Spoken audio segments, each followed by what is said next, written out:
Os receptores, gente, que estão na membrana plasmática, eles são produzidos, como já falamos, né, pela maquinária de síntese proteica dentro da célula. E, se não há receptor na célula, não há ação do hormônio. O hormônio não se liga ao receptor e nessa célula vai receber a mensagem que aquele hormônio quer dizer. Nós sabemos que tem hormônios que são altamente específicos, né, que tem receptores em poucas células do organismo, porém nós temos outros, como a insulina, como o hormônio tireoidiano, né, T3, T4, eles agem em várias células, em todas as células do meu corpo.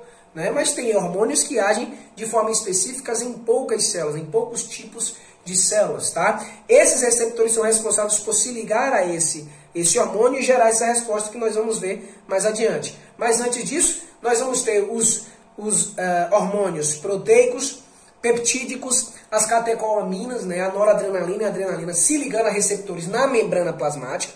Lembrando que eles são hormônios hidrossolúveis, eles são hormônios produzidos por aminoácidos, peptídeos e proteínas, não passam, né, não se fundem facilmente com a membrana, eles precisam de um carreador, eles precisam de um transportador, eles precisam desse receptor ou para entrar na célula ou para gerar resposta ali mesmo e depois sair de novo fazendo a sua função em outros receptores. Né? Nós temos os receptores primários para os esteroides, hormônios esteroidais produzidos a partir da molécula de colesterol, sendo recebido dentro do citoplasma. Eu passo pela membrana plasmática e esse hormônio é recebido no citoplasma antes de chegar no núcleo, que é onde eu vou ter também outros hormônios como o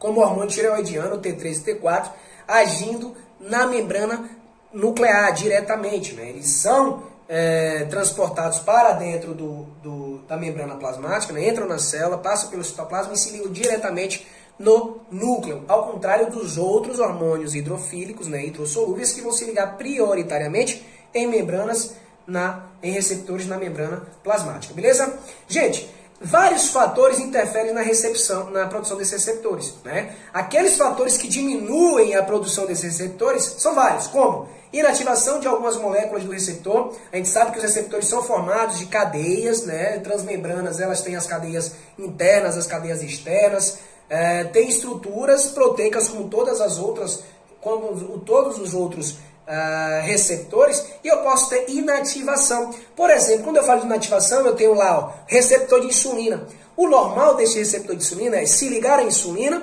fosforilar a porção de tirosina desse receptor, da cadeia interna, né, desse receptor de insulina.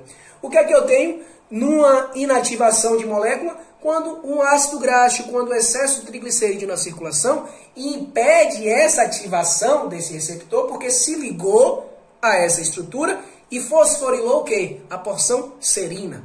Então, eu tenho uma inativação de uma molécula que vai descaracterizar aquele receptor.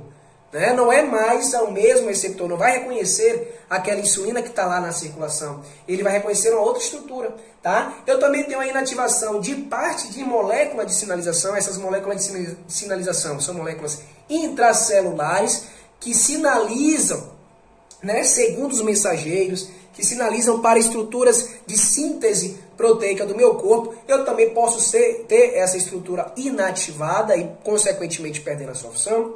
Eu posso ter o sequestro temporário do receptor para dentro da célula. Então, os receptores que estão lá fora da célula, na membrana plasmática, elas podem ser retiradas de lá, elas podem ser sequestradas temporariamente, consequentemente, impedindo a sua ligação com os hormônios que estão no espaço extracelular. E eu também tenho a destruição dos receptores polisossomas. Lembramos que os receptores proteína é produzido nos ribossomos. Esses ribossomos vão para o complexo de Golgi. Esse complexo de Golgi libera no citoplasma essas vesículas, também contendo lisossomas, tá? Contendo enzimas que vão o quê? Degradar a sua porção final ali, especificamente para ser jogado lá fora, sem a cadeia peptídica que o acompanha. Nesse caso, eu posso ter uma destruição desses receptores, né? E também tenho a própria diminuição dos receptores, como nós falamos aqui, por exemplo, por feedback negativo. Eu posso atuar em qualquer fase, em qualquer espaço, né, da síntese de proteína e também da síntese de receptores, como nós já falamos. Tá? Então, a alta concentração de hormônios lá fora e cá dentro vai diminuir a necessidade de eu absorver mais.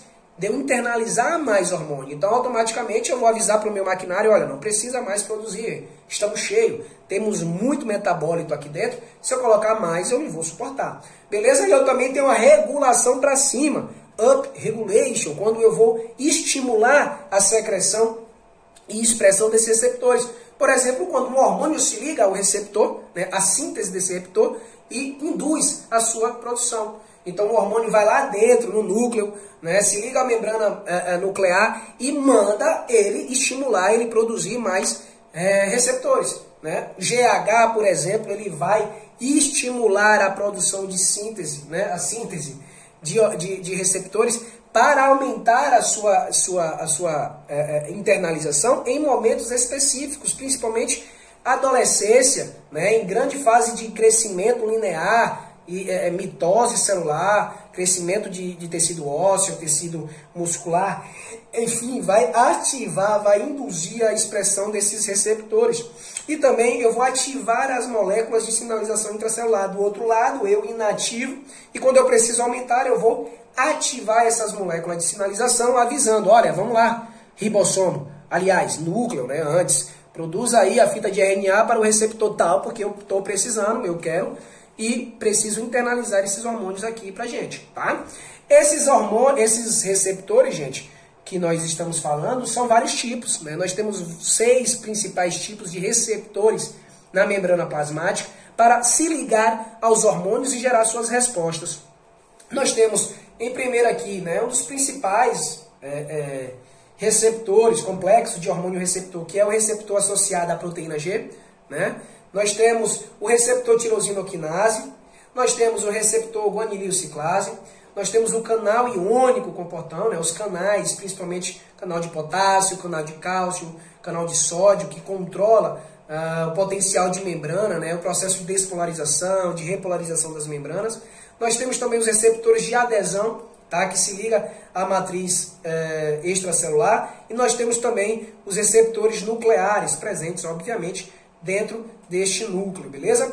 Esses receptores acoplados à proteína G, gente, existem mais de 1000 receptores que utilizam esse acoplamento, né? Um dos principais mecanismos, um dos principais modelos de receptores acoplados, né? De receptores que acoplam à proteína G, que é uma proteína heterotrimérica, 3 estruturas, 3 cadeias que se ligam, que se unem na sua forma inativa, né, a alfa, a beta e a gama. E quando esse ligante liga ao receptor, eu tenho, portanto, o processo de ativação. Lembra que inicialmente eles estão inativos, como nós vamos ver mais adiante. A partir do momento em que o ligante, que o hormônio se liga ao receptor, eu tenho uma mudança de conformação desse receptor e, consequentemente, uma mudança também da conformação da proteína que está acoplada a esse receptor. Tá? A ligação do receptor com o ligante, né, com o receptor gerando essa ativação, eu vou ter o que, gente? A ativação dos canais de íons, como nós falamos, eu vou alterar a atividade desses canais, ou abrindo ou fechando os canais de potássio, de cálcio, de sódio, e também eu vou modular a atividade de enzimas, a modulação dessa atividade enzimática, né, que funciona como segundos mensageiros dentro da célula, para gerar a resposta que o hormônio quer que seja gerado por aquela célula. Então, nesses 2 mecanismos, nós vamos agir aqui, ó. Presta atenção, nós temos um receptor, observa, um receptor transmembrana com seus domínios extracelulares e seus domínios intracelulares, inativa, sem ligação com o hormônio.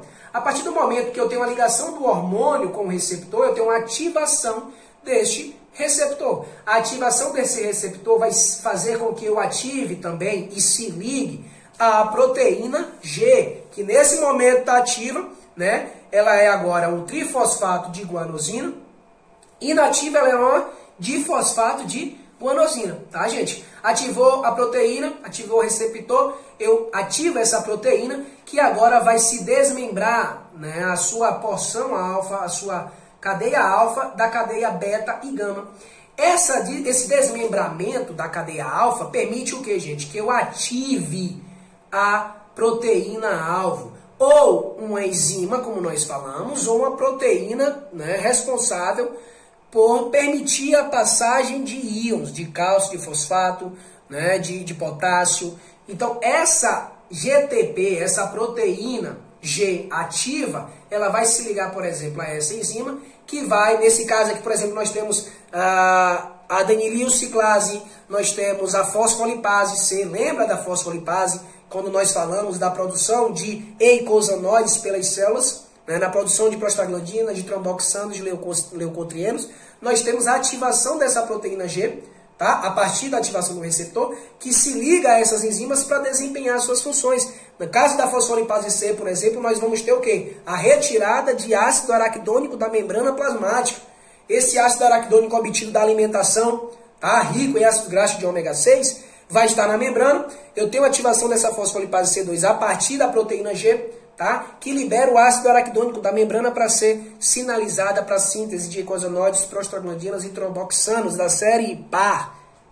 Beleza? Então, eu tenho a ativação dessa proteína G ativando os mecanismos de segundos mensageiros. Eu vou ter a proteína G-alfa-S, que ativa a adenilato ciclase. Eu tenho a proteína G-alfa-Q, que ativa a fosfolipase C, que nós acabamos de falar. Eu também tenho a proteína G-alfa-I, que inibe a adenilato ciclase.